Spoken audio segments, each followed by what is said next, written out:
Hi guys, this video is tutorial of how to install the Netgear system. First, open the application, run,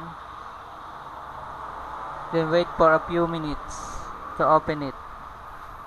Then you can see the following conditions. Just check I accept the terms of the license agreement. Then click the next button. Then click the install button. Then wait for a few minutes to installing.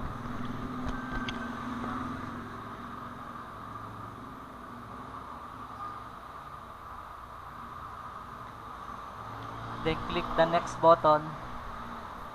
Then click the finish button. Finally, the software is installed.